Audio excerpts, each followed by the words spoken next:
Hello, everyone. Good afternoon. I hope you're having a great droidCon. I'm Saket.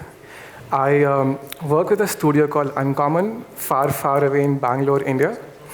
We are a team of we are a smaller team of 20 people who specialize in building Android applications for companies of all scales and sizes. Over the next 40 minutes, I'm going to talk about a design pattern that has completely changed the way I write for Android. While working on my slides for this talk, I was struggling with the introduction because the slides between the introduction and the ending are always easy. You just dump whatever you want to talk about. But starting a story is always difficult. So naturally, I was procrastinating by browsing Twitter, and I came across this tweet by someone called Matt, who works at Trello. And Matt was appreciating how useful the Trello app is because of its offline-first design, and especially because it's still useful when Matt is traveling with bad connectivity. And I realized that this is it. This is what my talk is about. This is what I want to share with you all, that offline-first apps are the best kind of apps. These apps are designed around the idea that getting blocked by progress indicators is not a good experience. And the user should be able to both produce and consume content in your application without getting blocked anywhere, regardless of how good or bad the connectivity is. By this term, offline first, I'm not referring to apps that were designed for countries with bad or actually non-existent internet. It's funny because this is what people usually think about when I talk about offline first apps. But in reality, bad connectivity is everywhere. I don't know about Berlin, but in Bangalore, in my city, we have a 1 Gbps connection at our office. That's a lot of megabytes per second. But if you walk 10 meters away from the office, the connectivity, the phone starts struggling with connectivity, with mobile data. And I'm sure this is the case everywhere, especially if you're traveling. So I think it's really important to design applications that are agnostic to connectivity, that can work asynchronously with the network. So over the past few months, I've realized that simplifying state management is the key to enabling offline-first design. However, state management is difficult. And one of my favorite ways of explaining why state management is difficult is by using these slides from Jake Wharton's talk called Managing State with RxHour. He explains that state management is difficult in Android because a normal Android app has to deal with many sources of information. You have network calls, you have database operations. You also have the user interacting with the UI, sending button clicks, text change events, etc. And on top of all this, Android as a platform is inherently asynchronous. You have push messages, you have config changes, you have lifecycle functions coming in any time. So with all this, driving the UI from multiple sources becomes very difficult. It becomes exponentially difficult to manage with the number of sources you have. But fortunately, a large portion of this complication can be solved by reducing the number of sources to just one. That is persistence. What this essentially means is that we can drive the UI from persistence, and the state of the app just becomes a dumb representation of persisted data. Now, this idea of using persistence is not new. I'm sure we have all used it in one form or the other.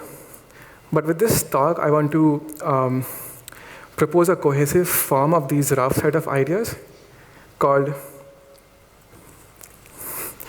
I love these animations, a cohesive form of these rough ideas called persistence as a single source of truth.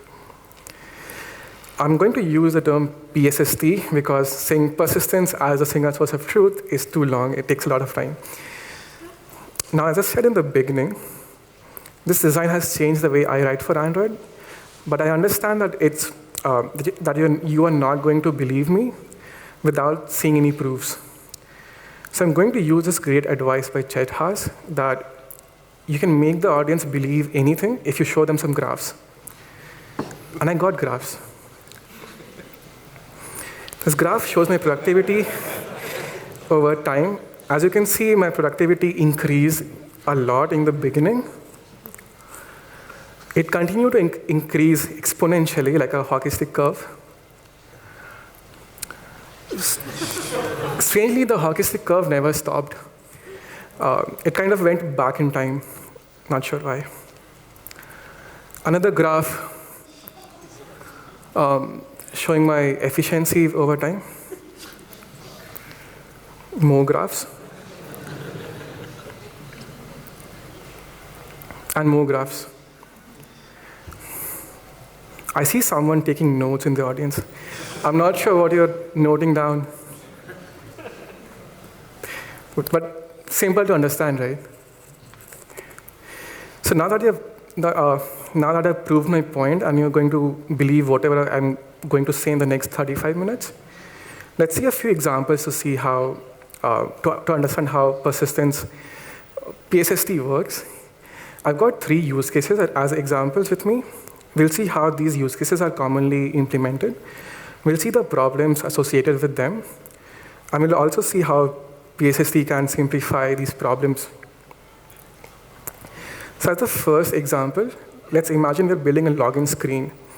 It's a very basic example. I'm sure we've all written a login screen at least once in our lives. Now, if I were writing a login screen 2 years ago, this is how I'd be doing it.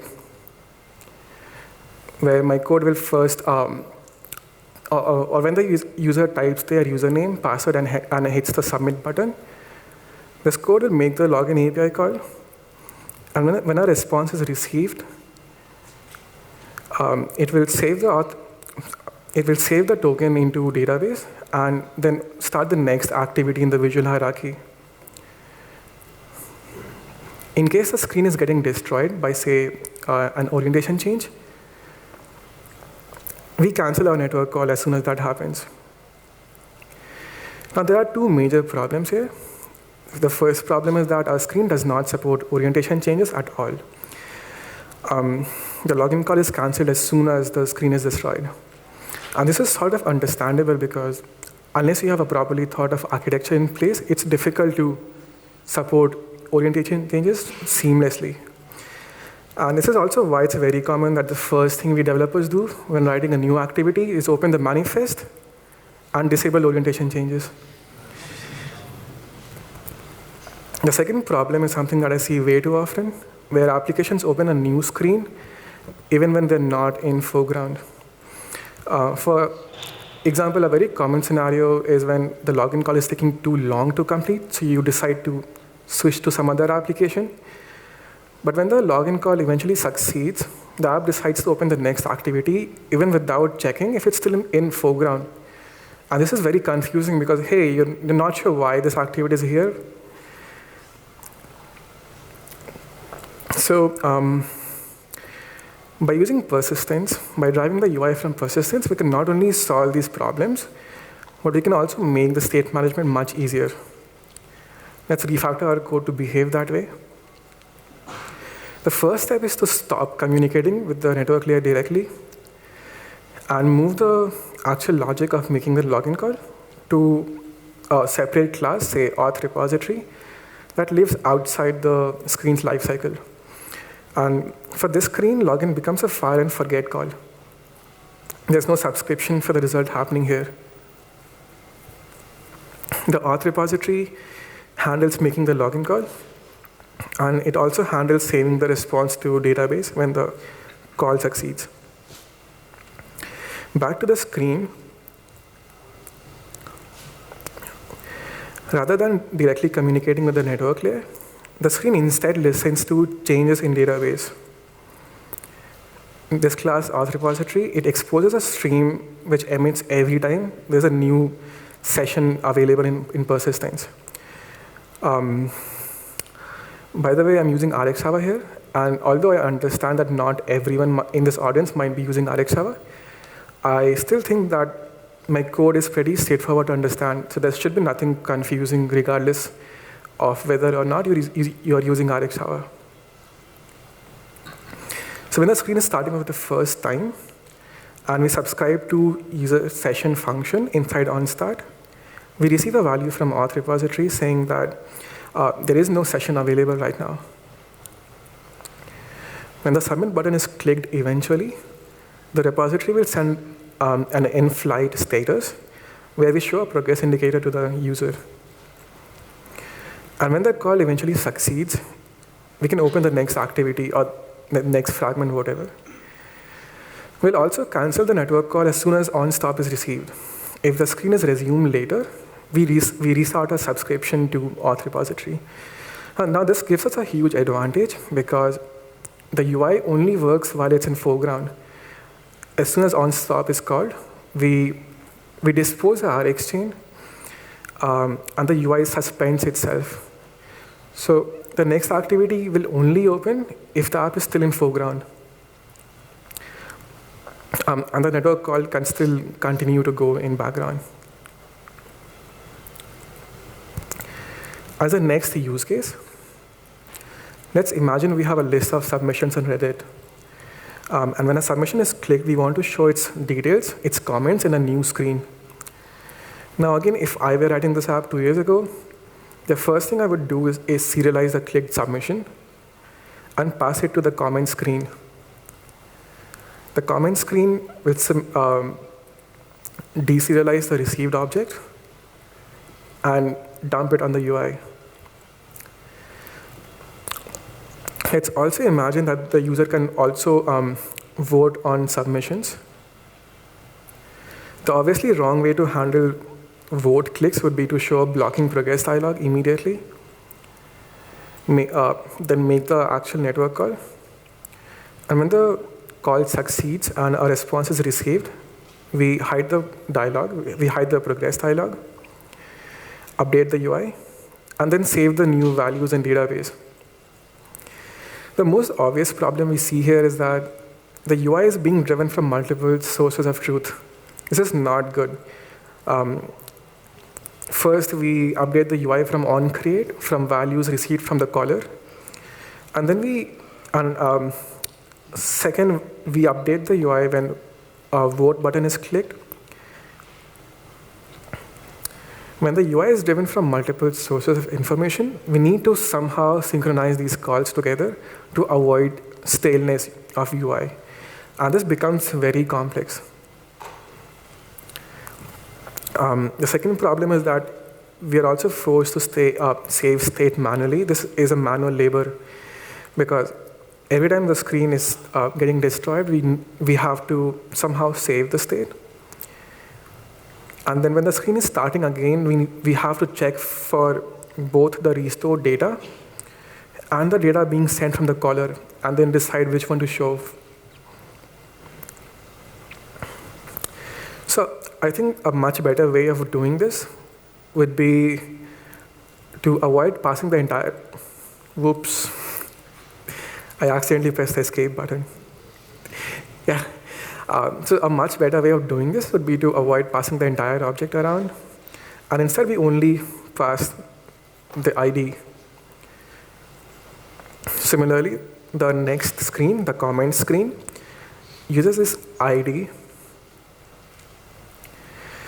for subscribing to a repository class, a data provider. This repository exposes a stream of, for observing changes to the submission in persistence. And whenever we receive an updated submission from the stream, we simply dump the new values on the UI. The advantage we get here is that manual saving of state is no longer required. Our persistence layer will always give the latest value whenever the screen is recreated. Now, when the vote button is clicked, instead of, again, communicating with the network layer directly, we offload the entire logic to a repository that sits outside the lifecycle. And this function in the screen becomes a fire and forget call. It does not care about the result. Now, every time the user upvotes the submission by clicking on the vote button, The screen automatically receives updates from Persistence with new data. On the repository side, whenever vote is called, it handles making the network call and saving the new values to database. So whenever a vote login call goes through and a response is received, it saves the values in the database, and whoever is subscribing to this stream can automatically receive the updates. We see multiple obvious wins here. The first advantage is that there's only one source of information. So debugging the UI state becomes very trivial. If you're ever confused about what's happening in your UI, you can just put a breakpoint or a login in one place and not 5 different places. The second advantage is that passing data around by serializing them is not required anymore. You can choose to not use passive labels. The third advantage is that the UI automatically receives updates. And this works even when the changes are happening outside the screen. So for example, it's possible that there's a notification visible with the same submission, and it has a vote button. If the user clicks on the vote button in the notification, the screen will also get updated automatically. We can also make some improvements with the user experience here. For example, instead of waiting for the network call to succeed, we can assume that this call will eventually succeed. And with this assumption, we update the vote immediately. And this happens even before the actual network call is made. The assumption here is that the call will happen in the future someday, and we don't care when that happens. And what this gives us is that the UI receives immediate feedback. When the user clicks on vote button, the vote goes up by 1 immediately. There's no waiting for the call to happen. So as a thumb of rule, I think it's a good practice to assume that if a network call does not involve any extra checks on the server, you should assume that it will pass.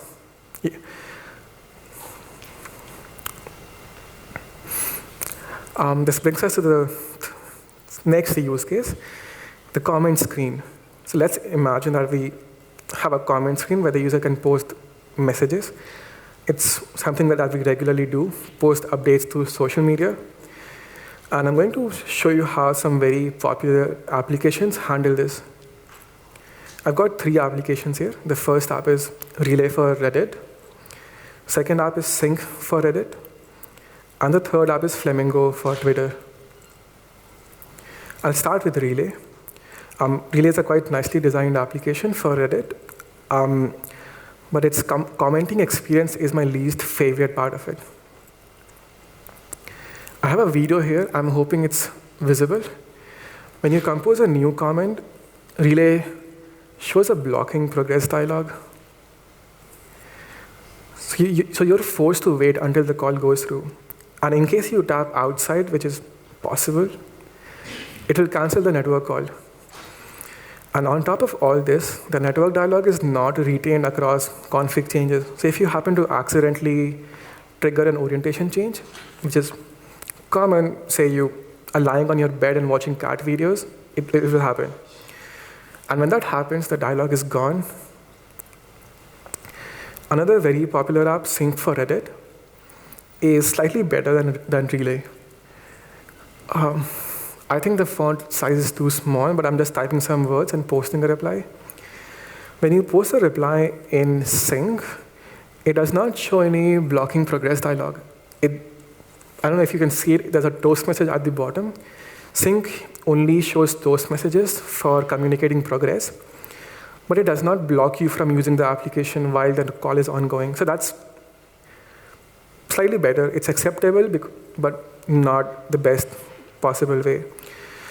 And in case of failures, Sync displays error notifications, but the notifications are easy to accidentally dismiss them. It's possible that you made an accidental swipe, or your phone got restarted, or it died because of low battery.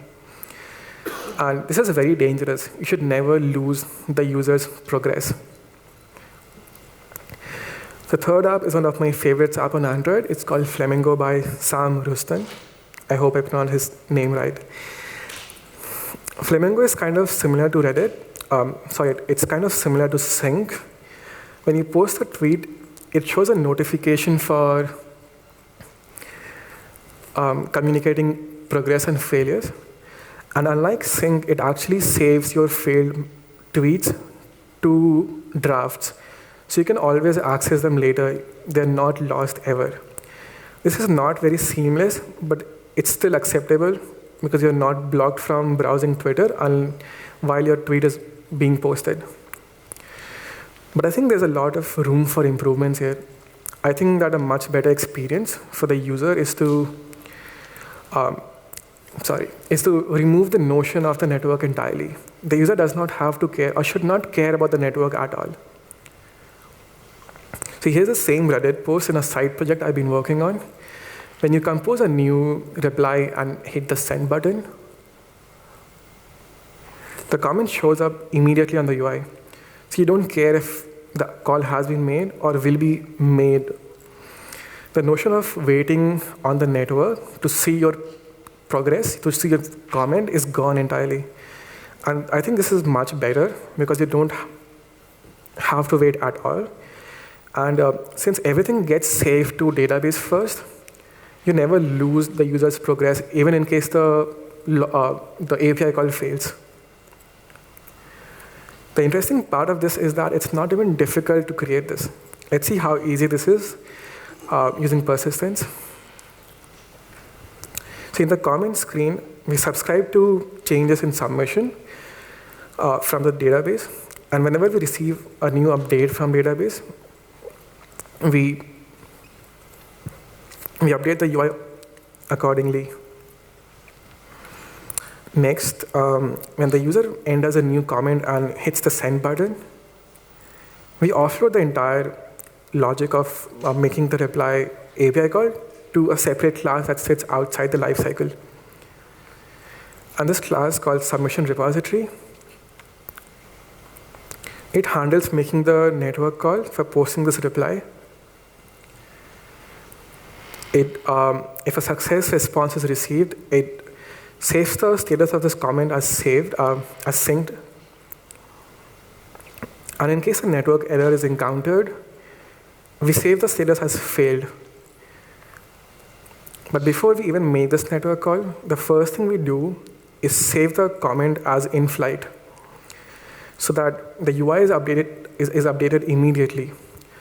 What this gives us is that the user can see their comment immediately on the UI. And to give you a recap of what we're doing in this RX chain, all we're doing is saving the status of the network call at every step of the call. And we save the status not just when the call succeeds, but even before it even starts. Similarly, when rendering this comment, we simply dump the comment's posted status on the UI. We check the sync status of the comment, and if it's in flight, we show a progress label. If it's synced, we show the timestamp when the comment was posted. And if it failed, we let the user retry posting it. Now, because we are persisting all comments in database, handling failures also becomes very easy. If we want to resend all failed comments, it's as easy as simply inspecting the database, finding all unsent comments, and resending them. This can happen inside a broadcast receiver, like a boot complete receiver, which starts every time your phone is restarted. So you resend all failed messages on every phone restart. Or you could do this inside your application class. So every time your application restarts, you resend all messages. Or the best of all, you could use work manager / job scheduler, which will ensure that your resending is done in a battery efficient manner. This next section is something I added at the last moment because I realize it's also important to talk about this. It's called common excuses that people give for avoiding persistence. I added these slides because lately I've met a lot of people, a surprisingly high number of people and companies, including our clients, who have tried their best to avoid SQLite while spending either the same amount of effort or higher on something else. The most common reason is that setting up SQLite and using it is verbose and time-consuming, which is true. Plain SQLite is time-consuming. It requires a lot of boilerplate code. And I'm sure we've all seen this example on the official documentation. It's scary. However, now that we have Room, this is no longer an excuse. I've been using Room for a while now, and I've been using, and after having tried many other libraries, many ORMs, many object-based databases like Realm, etc., I would super recommend Room to everyone. The reason I like Room so much is because it's dead simple to use. All you have to do is, for creating a new table, all you have to do is write a data class, a Sampojo, and mark it as an entity. Next, you define queries how you want to access the table, and that's it. Room handles everything else for us. It's also worth mentioning that Room verifies SQL statements at compile time. And this is a huge reason why I personally feel a lot more confident when using Room, because if my code compiles, I can be sure that it will work. By the way, if you're interested in learning more about Room, there's a talk happening in this room at 4:35 p.m. And you should definitely attend the talk.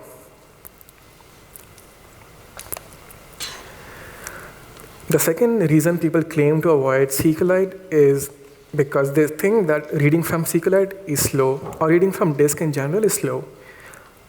No, it's not. Unless you're reading many thousands of rows from your database, a normal query will not take more than a few milliseconds to complete. And even if it does, let's not forget that when you start a new activity, Android takes about 250 milliseconds to open the app, to open the activity into foreground.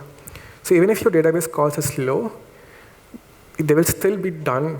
Your UI will still be set up much before the user can actually start interacting with the screen. This last excuse usually comes from people who are used to using shared preferences for dumping all their data. Please do not do this. Do not do this. Technically, it's still persistence because it's still disk. But what I mean from this slide is that you should not be using shared preferences for dumping your app's data. And one of our recent clients that we worked with, they were dumping their logs, they were dumping their users' data, they were dumping their network responses, analytics, everything into shared preferences. And for those unaware, shared preferences is a flat file-based system that rewrites the entire file whenever you update something. So it's optimized for small bits of data, but not multiple megabytes of data. You should not do that. Also, now that we have Room, again, there's no excuse for not using SQLite. It's not synchronous, sure, but your app should not expect to always run synchronously unless you want to see junks. And that's pretty much about it. I'll give you a small recap of what we saw so far.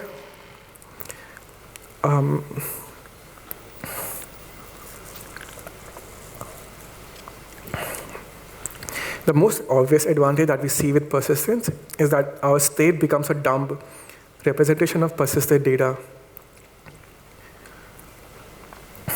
The rendering of the UI becomes extremely simple because we just dump whatever we have in persistence without caring about the state. Additionally, the UI also automatically updates itself. So whenever a new state is available, the UI also gets updated automatically. The next advantage is that we get freedom from manual saving of state and passing data around as serialized bundles. So we get config changes support for free. There's nothing to do extra. The app also becomes independent of the network status. So even if the connectivity is bad, your app will still work fine. All communications happen asynchronously by default. This is my favorite part of the design pattern, that the app feels fast. All UI interactions, they all receive feedback immediately, and there are no blocking progress dialogues shown, so the user receives instant gratification. For example, if your user types a comment and hits the send button, it shows up immediately on the UI. There's no notion of waiting for something to happen.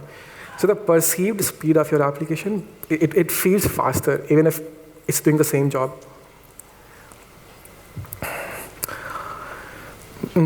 Before I leave, I want to share this excellent library by New York Times. New York Times / Friendly Mike. I don't know how to pronounce his surname, so I will use his username, Friendly Mike. Store has been incredibly useful for designing an offline-first application for me because it handles implementing the in-memory cache. It handles implementing the disk cache. And if the cache is empty, it also handles coordinating with the network layer. It does everything for you. It's dead simple to use, and you should definitely try it out at least once. That's all. Thank you so much for attending this talk.